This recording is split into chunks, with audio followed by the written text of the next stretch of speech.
नमस्कार दोस्तों, विकास शुक्ला अकेडमी के इस YouTube चैनल में आप सभी का बहुत बहुत स्वागत है। और आज हम ये तीसरा लेक्चर मध्य प्रदेश के इतिहास का पढ़ने वाले हैं।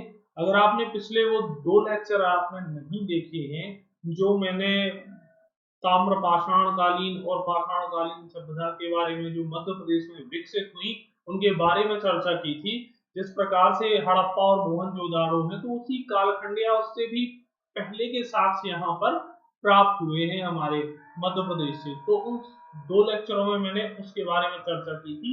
आप बिल्कुल निश्चिंत रहें, उतना कंटेंट सफिशिएंट है आपके एग्जाम के लिए, क्योंकि चीजें कहीं कुछ है ही नहीं। मध्य प्रदेश के संदर्भ में इतिहास तो सबसे प्राचीन रहा है, परंतु उतने रिसोर्सेज यहाँ नहीं मिलते हैं मध्य प्रदेश के इतिहास को पढ़ने के लिए या फिर समझने के लिए। तो मोर देन इनफ है यहाँ पर जो भी मैं आपको दे रहा हूँ। ये कंटेंट सारा मैंने बहुत सर्च करके आप लोगों के लिए बनाया है, तो प्लीज आप लोग इससे निश्चिंत रहें। यहाँ कंटेंट आपको पूरा मिलेगा, यहाँ से प्रश्न आपको पेपर में मिलेंगे। जो पिछले एमपीपीएससी या अदर एग्जाम भी दिए होंगे लोगों ने, उनको पता होगा कि इस नोट्स से कितने संभावित प्रश्न आते रहे हैं। तो चलिए हम स्टार्ट करते हैं। तो सबसे पहले वीडियो को आप लाइक और शेयर कर दीजिए, और अगर आप नए हैं चैनल पर तो इसे सब्सक्राइब कीजिए और बेल आइकन को प्रेस कर दीजिए, जिससे आपको मेरे आने वाले सारे वीडियोस के नोटिफिकेशंस प्राप्त हो जाए। तो चलिए हम करते हैं अपने लेक्चर को स्टार्ट। तो देखिए, अभी मैंने पढ़ाया आपको ताम्रपाषाण युग और उसके बाद मैंने आपको पढ़ाया था महापाषाण युग, और आज ये तीसरा लेक्चर है महाजनपद युग के बारे में मैं आपको पढ़ाने जा रहा हूं। तो चलिए हम स्टार्ट करते हैं। सबसे पहले लिखा हुआ है, ये क्या है, वैदिक काल के बाद का समय है। जो हमारा वैदिक काल था, पिछले लेक्चर में हमने देखा था वैदिक काल और उत्तर वैदिक काल। तो वैदिक काल का जो समय था उस कालखंड के बाद का समय है। यहाँ ये लिखा हुआ है लगभग 600 ईसा पूर्व के बाद की बात हो रही है यहाँ पर। तो देखिए एक सेकेंड, ये तो 600 ईसा पूर्व के बाद की बात हो रही है, वैदिक काल के बाद की बात हो रही है। तो वैदिक काल के समय, अब देखिए यहाँ पर आपको एक चीज करनी होगी कि आपने, मैं मान के चल रहा हूँ कि भारत का इतिहास आपने पढ़ा हुआ है, ठीक है। और आपको ये अब जो भी यहाँ पर मध्य प्रदेश में बहुत सारी चीजें तो आपको मिलेगी नहीं, परंतु जितना इतिहास यहाँ से संबंधित कोई भी महाजनपद हुआ या राजवंश जितने जो संबंधित हुए वो सारे मैं आपको पढ़ाऊंगा। तो मैं यही मान के चल रहा हूँ कि आपने भारत का इतिहास पढ़ा हुआ है। तो भारत वैदिक काल के बाद कितने महाजनपदों में बटा हुआ था? तो भारत जो बटा हुआ था वो 16 महाजनपद, ये लिखे हुए हैं 16 महाजनपदों में हमारा भारत बटा हुआ था। क्लियर? अब देखिए, उन 16 महाजनपदों में से दो महाजनपद जो प्रमुख हैं वो हमारे मध्य प्रदेश या मध्य भारत के अंतर्गत आते हैं। तो हम यहाँ सीधे उनकी ही बात करेंगे। वो 16 महाजनपद आप इतिहास में पढ़ चुके हैं, ठीक है। तो उन 16 में से जो दो महाजनपद थे वो मध्य प्रदेश में थे। 16 में से दो, क्लियर। कौन कौन से? पहला आपको दिख रहा है चेदी महाजनपद, दूसरा आपको दिख रहा है कौन सा? अवंती महाजनपद। क्लियर? चेदी और अवंती। अवंती बहुत ही समृद्ध राज्य था या महाजनपद था। अगर इन दोनों में हम बात करें तो उसका रीजन मैं आगे बताऊंगा। सबसे पहले हम चेदी देखते हैं, और चेदी से कितने संभावित यहाँ से फैक्ट बन सकते हैं वो मैं यहाँ आपको बता दूंगा, उससे ज्यादा नहीं बनेंगे, ठीक है। सबसे पहले तो चेदी का जो क्षेत्र है यहाँ मैंने मैप में लोकेट किया है। मैं मैप इसीलिए यूज करता हूँ कि आपको वो लोकेशन समझ में आए, आपके दिमाग में एक इमेज सेट हो। इसके बाद हम इसका टेस्ट पेपर भी लगाएंगे तो रिकॉल भी कराएंगे। पहले हम इस मैप में इसकी लोकेशन देखते हैं। तो देखिए ये लिखा हुआ है, ये यहाँ ये क्या है, चेदी महाजनपद, जो हमारा बुंदेलखंड का क्षेत्र था, जो ललितपुर, झांसी, महोबा, खजुराहो, ठीक है, ये सारा क्षेत्र आता था चेदी महाजनपद के अंतर्गत, अगर बोले तो बुंदेलखंड। क्लियर? देखो इसकी जो राजधानी थी वो क्या थी? शक्तिमती। इसकी चेदी महाजनपद की जो राजधानी थी वो शक्तिमती थी। दूसरा फैक्ट, पहला फैक्ट ये कौन सा क्षेत्र था? बुंदेलखंड का क्षेत्र था। दूसरा फैक्ट, इसकी राजधानी माहिष्मती। तो देखो तीसरा फैक्ट, यहाँ जो राजा था तो यहाँ का प्रसिद्ध राजा था इस महाजनपद का, कौन था वो? शिशुपाल था। क्लियर? शिशुपाल यहाँ का प्रसिद्ध राजा। तो बस चेदी से इतना ही आपको आएगा, चेदी से प्रश्न और नहीं आएगा। अवंती से प्रश्न आएगा, और अवंती को बहुत अच्छे तरीके से हम आगे पढ़ने वाले हैं। तो सबसे पहले देखते हैं यहाँ अवंती। अवंती अगर बात करें सबसे पहले, तो ये कौन सा क्षेत्र है आप बताएं जल्दी से कमेंट करके। ये हमारा मालवा का क्षेत्र है, उज्जैन है। ठीक है, उज्जैन या उज्जैन के आसपास का जो हमारा क्षेत्र है वो अवंती महाजनपद के अंतर्गत आता है। और अवंती की कितनी राजधानियां थी? तो अवंती की सर 2 राजधानियां थी। चेदी की एक थी, लेकिन अवंती की 2 थी। पेपर में आ जाएगा किस महाजनपद की 2 राजधानियां थी, हम बता देंगे कि जो हमारा अवंती महाजनपद था उसकी 2 राजधानियां थी, एक उज्जैनी और दूसरा माहिष्मती। अगर दो दो थी तो 2 कौन कौन सी थी? एक उत्तरी थी, एक हमारी उत्तरी राजधानी थी अवंती महाजनपद की। अगर उत्तरी की बात करें तो कौन थी वो थी हमारी उज्जैनी। क्लियर है? उत्तरी की बात करें तो उज्जैनी। अब उत्तरी याद कैसे करेंगे? तो ये उत्तरी का ऊ और उज्जैनी का ऊ। ठीक है, तो दूसरा अपने आप फिर याद हो जाएगा, उज्जैनी का ऊ और उत्तरी का ऊ। तो उत्तरी जो हमारा अवंती महाजनपद था उसकी राजधानी उज्जैनी, और जो दक्षिणी हमारा था उसकी राजधानी थी माहिष्मती, जो वर्तमान समय में क्या है? आज माहेश्वर है। ठीक है, वो हमारी दक्षिणी राजधानी थी जो खरगोन के अंतर्गत आता है। ठीक है, अवंती की 2 राजधानी, ठीक है, कौन कौन सी? उज्जैनी और माहिष्मती। ठीक है, चलो आगे हम देखते हैं। आगे फिर से एक मोस्ट इंपोर्टेंट फैक्ट यहाँ मैंने फिर कवर किया है, लिखा हुआ है बौद्ध ग्रंथ। अब बौद्ध ग्रंथ में अवंती का क्या नाम था? ऐसा प्रश्न पेपर में आएगा। क्या लिखा हुआ है कि बौद्ध ग्रंथ में अवंती का क्या नाम था? तो बौद्ध ग्रंथ में अवंती का जो नाम था वो अच्युतगामिनी। ऐसे पेपर हमें प्रश्न आते हैं ना, मध्य भारत के इतिहास में कैसे आते हैं कि बौद्ध ग्रंथों में इसका क्या नाम था, उसका क्या नाम था। इसी प्रकार से अवंती का बौद्ध ग्रंथ में जो नाम था अच्युतगामिनी। स्टार डाल लो, प्रश्न हो सकता है संभावित। ठीक है, तो यहाँ से 3-4 फैक्ट अपन ने कवर किए। क्या कि अवंती सबसे समृद्ध महाजनपद था, ये लगभग उज्जैन का क्षेत्र था, यहाँ पर नर्मदा बहती थी जिस कारण ये समृद्ध था, सबसे बड़ा राज्य था। अब किसी भी राज्य के समृद्ध होने के पीछे कोई ना कोई एक नदी जरूर रहती है। जैसे बोलते हैं ना, लोग एक कामयाब आदमी के पीछे एक औरत का हाथ होता है, इसी प्रकार से किसी भी राज्य या फिर हम बात करें साम्राज्य के पीछे, समृद्ध होने के पीछे एक नदी का हाथ होता है। और वो नदी अवंती को समृद्ध करने के लिए कौन सी है? नर्मदा नदी। नर्मदा बीच से होकर बहती है इस अवंती महाजनपद के। तो उस समय क्या था, जहां नदी प्रवाहित होगी वहां पर फल फूल और मानव जीवन विकसित होगा, जानवर भी वही विचरण करेंगे क्योंकि नदी का पानी का उपयोग वो करते हैं। क्लियर? इसलिए क्या था, अवंती सबसे समृद्ध साम्राज्य था। क्लियर? और इसी नर्मदा नदी के किनारे पिछले लेक्चर में मैं पढ़ा चुका हूं कि मानव जीवन विकसित हुआ था, मानव खोपड़ी यहाँ पर हथनोरा में पाई गई थी। ठीक है, तो सबसे समृद्ध इसलिए था। तो 2 राजधानियां थी, उज्जैनी और माहिष्मती। चले हम आगे। मैप और पीडीएफ के लिए आप परेशान ना हो, ये आपको मेरे टेलीग्राम चैनल पे मिल जाएगा। चले आगे।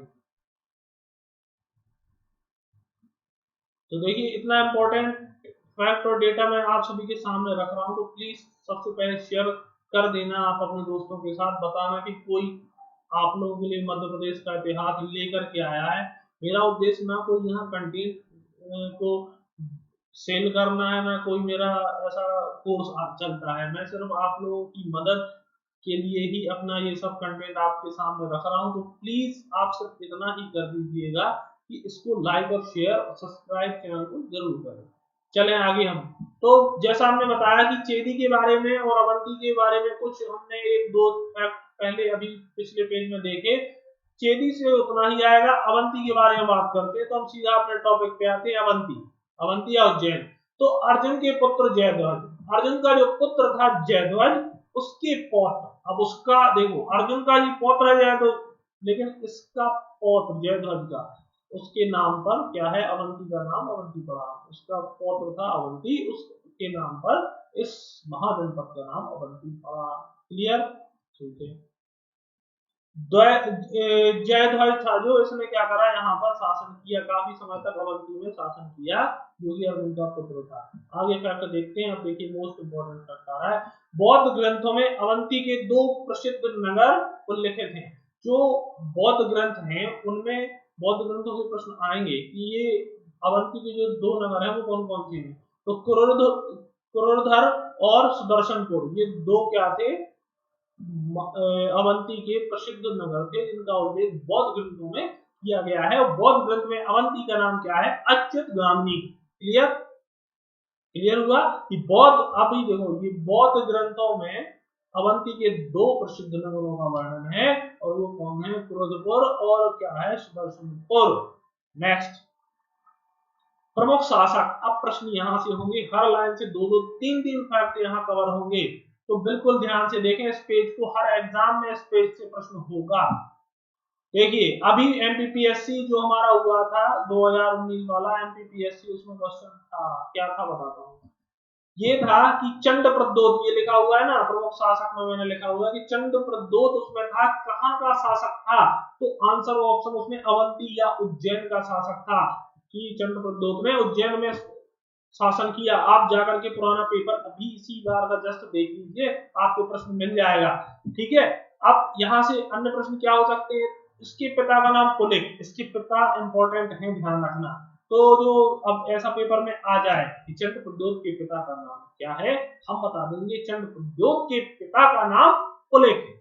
ठीक है, और जो क्या था, बृहदत्त वंशीय रिपुंजय का अमात्य था। अमात्य क्या है, दरबारी हुआ करते थे ये पुलिक जो चंड प्रद्योत का पिता था, वो बृहदत्त वंशीय रिपुंजय का अमात्य था। क्लियर, चले बहुत मोस्ट इंपॉर्टेंट है चंद्र प्रद्योत, ध्यान रखना, यहां से प्रश्न आया है और आएगा, तो जितने वहां संभावित प्रश्न हो सकते हैं उससे मैं सब यहां कवर किए हैं। तो चंद्र प्रद्योत नेक्स्ट किसका समकालीन था, अब ये प्रश्न सकता है कि जो चंड प्रद्योत था अवंती का शासक था, वह मगध के किस शासक के समकालीन था, ये लिखा हुआ है। ये क्या था, बिंबिसार का समकालीन था, जो मगध साम्राज्य था जिसने बहुत सारे जनपदों पर कब्जा किया हुआ था, शासन किया हुआ था, उसका जो शासक था बिंबिसार, उसका समकालीन था अवंती का शासक चंद्रप्रद्योत। क्लियर, चंद्रप्रद्योत था बिंबिसार का समकालीन। अब देखो, और ये क्या था, महात्मा बुद्ध का समकालीन भी था। चलो आगे,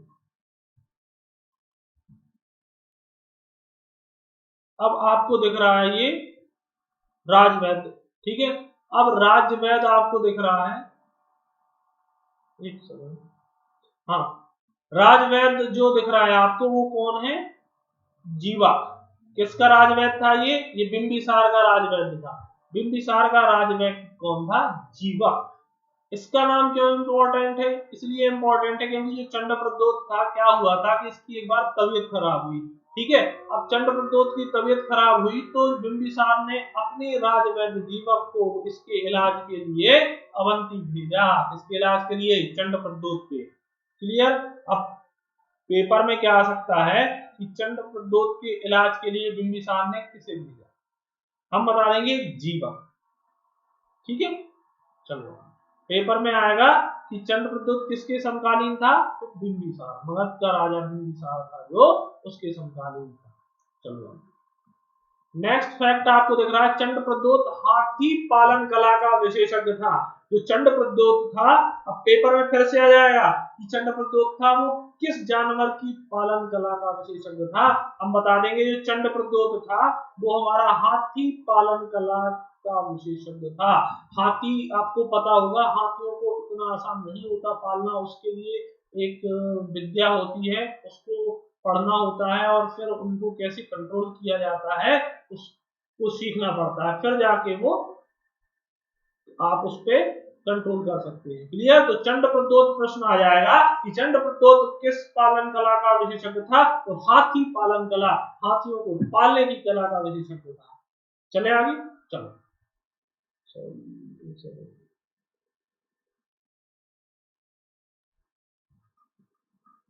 तो अब हम नेक्स्ट फैक्ट की ओर चलते हैं।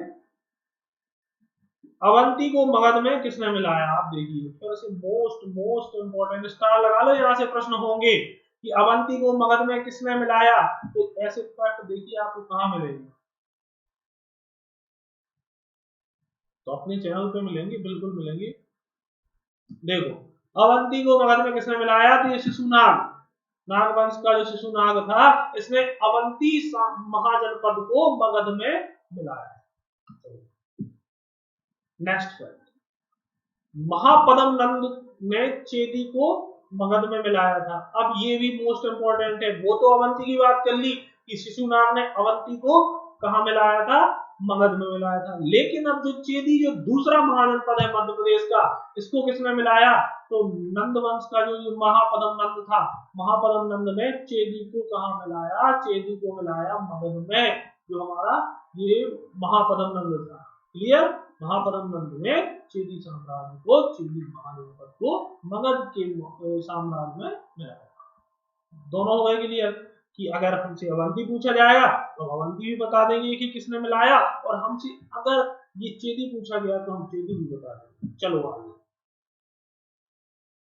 अब क्या लिखा हुआ है कि नंद वंश की मुद्राएं, अब पेपर में ऐसे प्रश्न आए हैं, आप उठा के देख लीजिए, ये हो सकता है प्रश्न।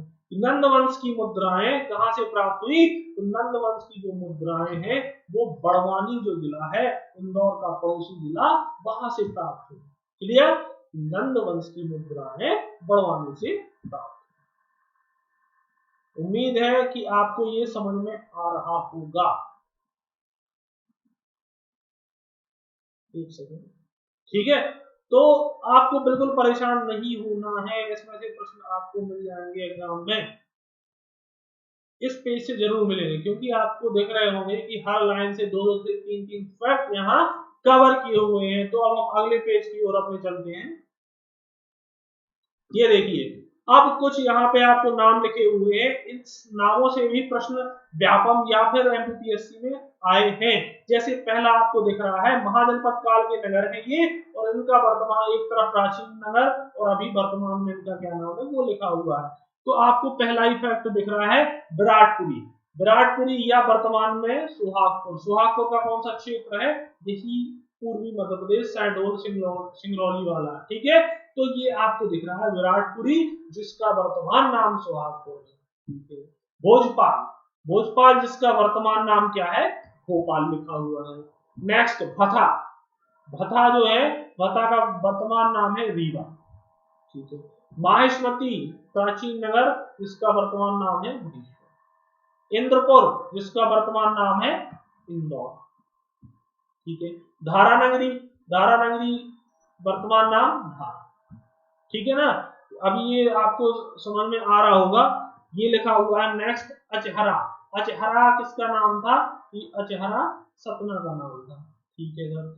नेक्स्ट आपको दिख रहा होगा, यहाँ पे लिखा हुआ है तो वत्स, वस्त ये क्या था? ग्वालियर का नाम था, वत्स ग्वालियर का नाम।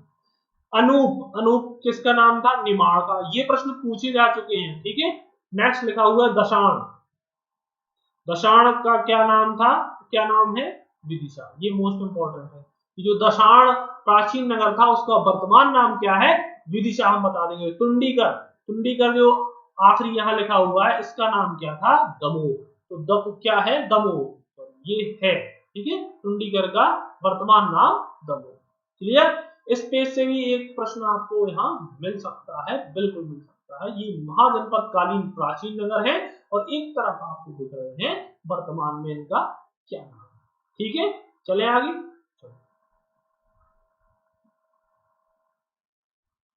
देखो ये रहा आपके सामने अब आज का टेस्ट, महाजनपद युग का आपके सामने टेस्ट है। एक एक करके हम प्रश्न को सॉल्व करेंगे, और आप तुरंत इसका आंसर कमेंट बॉक्स में कमेंट करिए। तो चलिए, पहला प्रश्न, महाजनपद काल में जो अवंती था, अब ये दक्षिणी बाद में लिखा है, खैर कोई बात नहीं, दक्षिणी अवंती की राजधानी क्या थी? महाजनपद काल में दक्षिणी अवंती की राजधानी क्या थी? तो बताइए आप। ए ऑप्शन, क्या उज्जैनी? बी, क्या माहेश्वती, शक्तिमती, सॉरी बी में शक्तिमती है, सी में माहेश्वती, या फिर ये क्या लिखा हुआ है? कायथा। जल्दी से बताएं। जल्दी से कमेंट करें पहले क्वेश्चन का आंसर।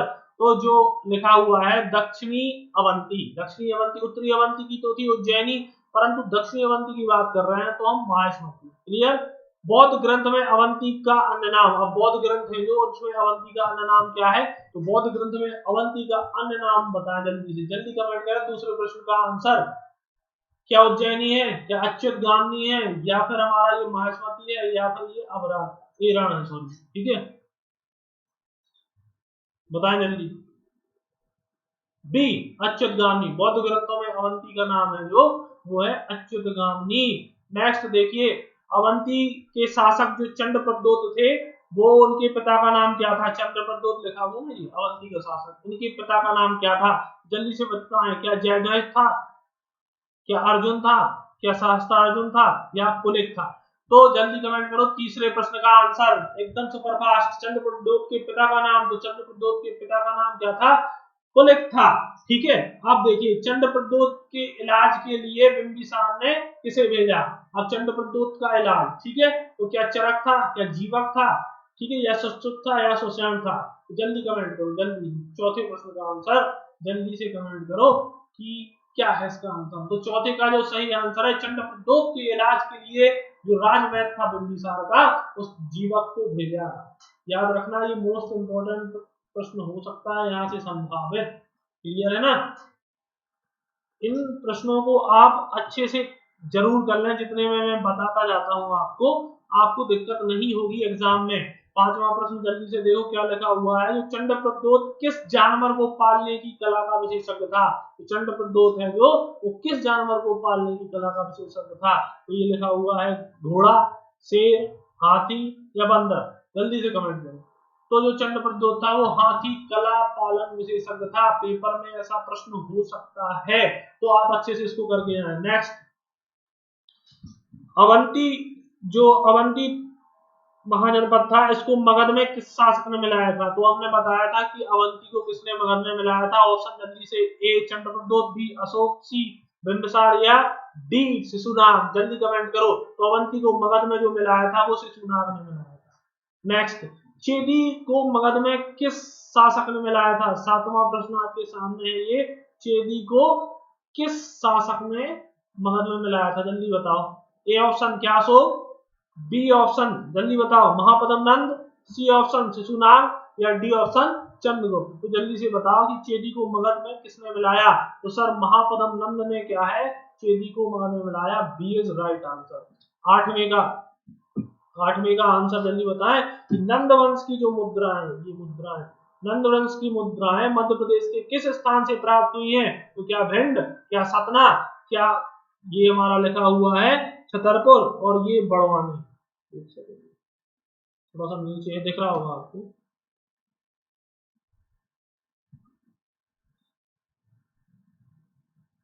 आठवें प्रश्न की बात कर रहे हैं हम। नंद वंश की मुद्राएं मध्य प्रदेश में कहां से प्राप्त हुई हैं। तो क्या ए भिंड, बी सतना, सी छतरपुर, और डी बड़वानी। तो ये बड़वानी जो हमारा है, डी इज राइट आंसर। आठवें का जो सही आंसर है वो डी है, बड़वानी से प्राप्त हुई है। नेक्स्ट आपको दिख रहा है नौवां प्रश्न, दशाण। दशाण किस स्थान का नाम था, दशाण याद करो जल्दी। क्या ये विदिशा, या फिर ये बाकी सारे ऑप्शन सतना, महेश्वर, या उज्जैन। तो बताएं जल्दी से। विदिशा जो था वो दशाण था, वो विदिशा का नाम था। ऑप्शन नंबर ए सही आंसर है। तो ये थे आज के हमारे टेस्ट पेपर के प्रश्न। आप चाहें तो इसकी पीडीएफ हमारे टेलीग्राम चैनल से प्राप्त कर सकते हैं। ये हमारा आज का तीसरा लेक्चर था मध्य प्रदेश के इतिहास का। अगर आपने पुराने 2 लेक्चर नहीं देखे तो प्लीज जाकर के वो देखिए, और ये सीरीज अब कंटिन्यू रहने वाली है। प्लीज आप लोग ज्यादा से ज्यादा वीडियो को शेयर करें। आपके साथ में हमेशा बना हुआ हूं। जय हिंद, जय भारत।